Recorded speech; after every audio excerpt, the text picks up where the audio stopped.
Misi, ada visi tujuan akhir itu adalah kita di surganya Allah, menikmati kenikmatan yang kita peroleh dari apa yang kita sudah kerjakan di dunia. Dan tujuan atau misi hidup kita itu adalah beribadah dan juga meminta pertolongan kepada Allah. Kita coba dalami sedikit mulai dari ayat pertama. Tadi ada ayat pertama dari surat Al-Fatihah adalah Bismillahirrahmanirrahim, dengan menyebut nama Allah yang Maha Pengasih dan Maha Penyayang. Kita bisa artikan bahwa semua kerjaan kita itu harus bukan karena kita sendiri, tetapi kita kerjakan atas nama Allah. Ini adalah pengawal jalan lurus tadi. Kalau semua hal yang kita kerjakan itu selalu kita awali, kita niatkan bahwa ini atas nama Allah, maka kita akan insya Allah berada pada jalan yang lurus.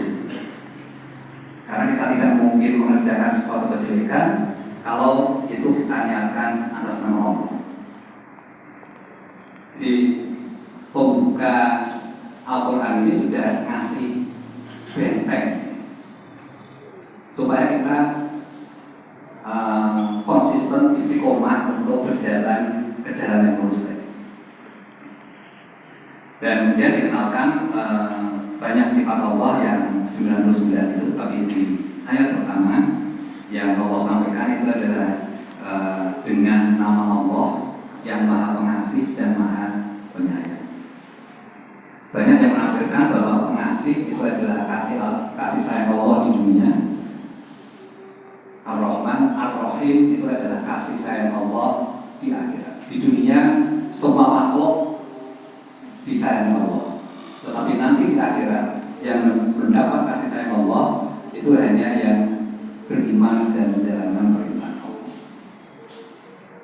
Ini saya kira suatu kesengajaan, karena kalau orientasinya itu hanya disayang di dunia, barangkali misi tadi tidak akan tercapai. Jalan kita itu tidak berhenti di dunia. Jalan kita itu masih ada lanjutannya, yaitu besok di akhirat bertemu Allah di surganya Allah. Bismillahirrahmanirrahim itu akan mengawal kita supaya apa yang kita kerjakan selalu di jalan yang lurus. Jemaah Jumat yang dirahmati Allah, yang kedua, ayat yang kedua adalah Alhamdulillahirabbil alamin. Segala puji itu adalah milik Tuhan semesta alam. Alhamdulillah, barangkali kita sering mengartikan bahwa ini kita bersyukur atas sesuatu. Kita dapat rezeki yang banyak, alhamdulillah. Kita sukses lulus ujian, alhamdulillah. Tapi mungkin yang perlu kita tambahkan, tidak sekedar hanya syukur, karena arti alhamdulillah itu adalah segala puji. Jadi di samping kita bersyukur, kita mestinya merendahkan diri bahwa kesuksesan kita itu bukan karena kita. Kesuksesan itu hanya karena ada kehendak Allah. Sehingga yang perlu dipuji ketika kita sukses itu bukan diri kita, bukan karena dibantu seseorang, tetapi yang kita puji itu adalah Allah. Nah, segala puji hanya Allah, karena hanya Allah yang terbaik. Nah, ini lagi-lagi ayat yang kedua ini adalah mengawal kita supaya kita bisa lurus ke jalan visi dan misi kita itu bertemu Allah di surganya. Itu ayat yang kedua. Jadi Alhamdulillahirabbil alamin, Ar-Rahmanir-Rahim tadi sudah ada penjelasannya. Bismillah. Yang ketiga ini adalah Maliki Yaumiddin, yang memiliki hari pembalasan. Jadi ini penekanannya pada hari akhirat. Jadi Allah itu tidak hanya Rabbul Alamin, tidak hanya penguasa dunia, tetapi juga penguasa hari akhir, hari pembalasan.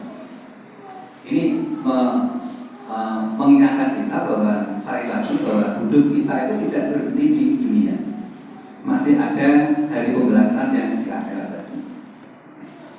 Nah, itulah kenapa ketika kita melakukan sesuatu, orientasi kita mestinya tidak hanya di dunia, tetapi juga orientasi itu jangka panjang sampai dengan di akhirat. Demikian mungkin singkat yang bisa saya sampaikan. Mudah-mudahan kita bisa mendapat petunjuk Allah. Kita selalu minta petunjuk Allah. Kita selalu hanya beribadah kepada Allah, sehingga nantinya kita akan bertemu Allah di surga-Nya.